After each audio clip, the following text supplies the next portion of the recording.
Kylo Ren stands apart in the sequel trilogy not because he is the most powerful, the most heroic, or the most sympathetic, but because he is the only central character allowed to actually change in a way that cannot be undone, revised, or safely ignored by the next installment. And that permission makes him feel startlingly alive in a narrative where most others remain suspended. From his first appearance, Kylo is not defined by mystery but by fracture. He is visibly unstable, emotionally volatile, and torn between incompatible identities, the weight of legacy pressing down on him from both sides, Skywalker and Solo, light and dark, expectation and resentment. This conflict is not decorative, it is structural. Kylo's instability is not a quirk, but the engine of his arc. Every decision he makes is an attempt to resolve an internal contradiction that the story refuses to smooth over for him. Unlike villains who posture with certainty, Kylo begins in doubt. His rage masks shame, his cruelty masks fear, and his allegiance masks an inability to reconcile who he was with who he believes he must become. What makes his trajectory compelling is that the story treats this inner conflict as causal rather than incidental. Kylo does not act because the plot requires escalation. The plot escalates because Kylo cannot find equilibrium. Each major choice emerges organically from this pressure. His murder of Han Solo is not a leap into darkness. It is a desperate attempt to silence doubt through irreversible action, an act meant to finalize an identity that refuses to settle. When that act fails to deliver peace, the story does not reset him. It deepens the wound, guilt replaces uncertainty, and the darkness he chose becomes heavier rather than clarifying. Kylo fails forward, a rare allowance in Star Wars. His losses are not erased by the next victory. They accumulate, changing how he moves through the world and how the world responds to him. Snoke's death does not elevate Kylo into confident dominance. It strips away the last external authority he could blame for his choices, forcing him to confront the emptiness beneath his ambition. Luke's rejection is not a symbolic obstacle. It is a generational indictment, confirmation that Kylo's self-narrative as a betrayed heir does not absolve him of responsibility. Leia's absence, both emotional and eventual, removes the final anchor that allowed him to externalize his pain, leaving him alone with the consequences of what he has done. At each stage, Kylo becomes less performative and more honest. His anger narrows, his bravado fades, and his posture shifts from trying to be Vader to confronting Ben Solo. This confrontation is unavoidable because the story refuses to let him escape his past. Kylo cannot burn the legacy away, cannot overwrite it with ideology, cannot pretend he was wronged into becoming what he is. Where other characters are allowed to redefine themselves through revelation, Kylo is forced to define himself through accountability, a far more difficult process. His end reflects his beginning with painful symmetry. The boy who destroyed his family to become someone else ultimately relinquishes power, identity, and recognition to reclaim what he abandoned. He does not win the galaxy, does not rule the First Order, does not even secure remembrance. His final act is sacrifice without spectacle, closure without reward. This is not redemption as victory, it is redemption as acceptance, the willingness to end the cycle rather than dominate it. In this sense, Kylo completes an arc rather than embodying a theme. His story has a beginning, a transformation, and an end that cannot be revisited without breaking its integrity. The contrast becomes stark when placed alongside the other central characters, who remain largely static despite revelation, trauma, and opportunity. Rey's journey is defined by potential rather than transformation. She begins competent, compassionate, and resilient. And she remains so. Discoveries about her lineage change her context, but not her behaviour. She reacts to information, but she does not fundamentally reorganise herself around it. Her values remain intact, her methods consistent, her worldview largely unchanged. Finn's arc promises evolution, but repeatedly resets. He learns to care, to commit, to belong, and then is returned to a state of hesitation in the next instalment, as if growth were temporary rather than cumulative. His fear is treated as a character flaw to be overcome repeatedly, rather than a survival instinct that should logically transform into strategy or leadership over time. Poe's development is discussed rather than lived. Mistakes are named, lessons articulated. but the consequences rarely linger long enough to reshape him in lasting ways. He is told he must grow, and the story insists that he has, but his internal orientation remains familiar, bold, reactive, and fundamentally unchanged. Legacy characters exist largely as narrative supports, their arcs concluded before the sequels begin, their presence designed to transfer weight rather than evolve under it. They are symbols of what was, not participants in what is becoming, and their emotional journeys are already resolved before the camera finds them again. This leaves Kylo isolated as the only figure permitted to complete a story, to move from fracture to resolution without narrative reversal or thematic hesitation. Everyone else circles ideas, identity, belonging, leadership, legacy.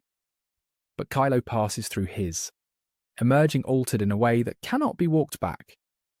That permission makes his arc feel heavier, riskier, and more honest, because it accepts loss as final rather than provisional.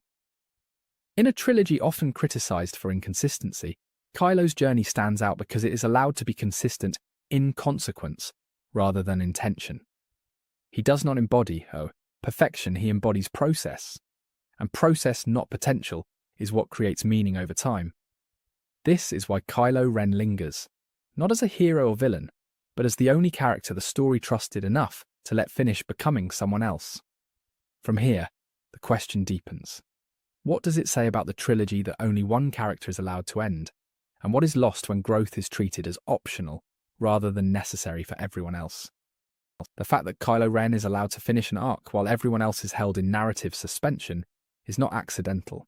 It reveals a deeper anxiety embedded in the sequel era about change itself, who is permitted to undergo it, and how dangerous it is perceived to be when applied to protagonists rather than antagonists. Kylo is granted transformation precisely because the story frames him as a problem to be resolved, not a value to be preserved. His instability is treated as something that must move toward conclusion, whereas stability in heroes is treated as something that must be protected at all costs. This asymmetry exposes a quiet fear of alteration. The narrative hesitates to let its heroes change too much because change risks alienation, uncertainty, and loss of brand continuity, while villains can be reshaped freely because their destruction is already assumed. Kylo becomes a laboratory for consequence, a place where the story experiments with permanence, failure, and irreversible choice, while the rest of the cast is kept narratively safe, allowed to accumulate experiences without being fundamentally reconfigured by them. Rey, Finn, and Poe are treated as carriers of ideals rather than evolving psyches. Their primary function is to represent hope, loyalty, and bravery consistently, not to interrogate those qualities through transformation. Allowing them to change too much would require the story to ask uncomfortable questions. What happens when hope fractures, when loyalty corrodes, when bravery fails repeatedly and stops feeling heroic?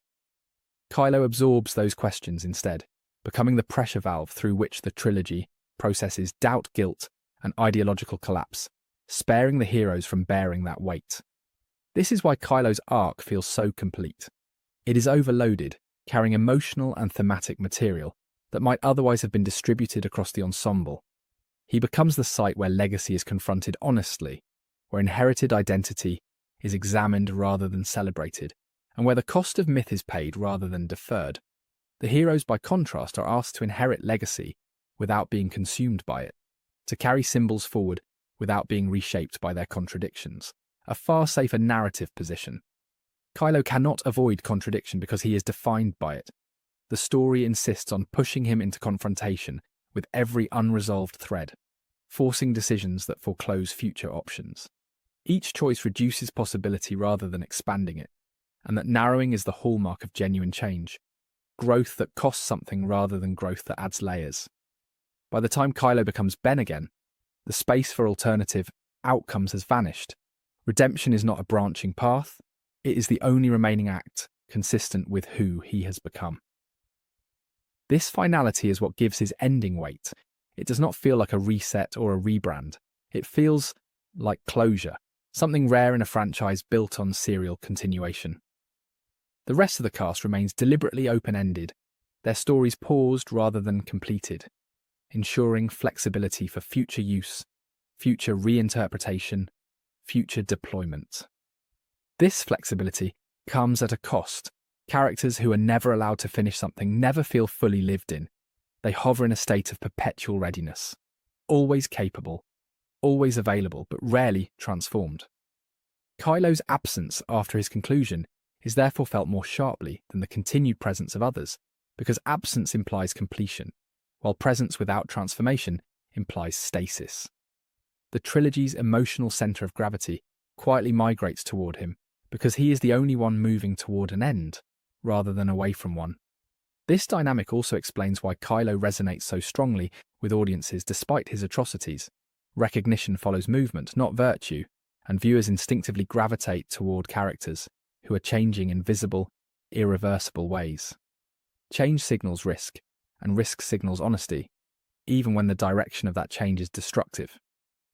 Kylo is permitted to be wrong, to fail catastrophically, and to live with those failures without being rehabilitated immediately, a privilege rarely extended to protagonists expected to remain aspirational. His darkness is not a phase, it is a commitment, and undoing it requires sacrifice rather than revelation, effort rather than acceptance. This stands in stark contrast to how revelation functions elsewhere in the trilogy. Lineage twists, hidden identities, and moral lessons arrive fully formed, altering context, but not behaviour. Kylo's revelations hurt. They destabilise rather than empower, stripping away justifications and forcing re-evaluation rather than providing clarity. This is why his arc feels authored rather than assembled. It follows a psychological through line that persists across tonal shifts and directorial changes because it is rooted in consequence rather than theme. The story keeps returning to Kylo because it cannot resolve its larger questions without him. Questions about legacy, failure, and whether the past can be redeemed or only ended. In resolving Kylo, the trilogy resolves its anxiety about continuation. His sacrifice becomes a symbolic acknowledgement that not everything can be carried forward, that some threads must be cut to allow others to breathe.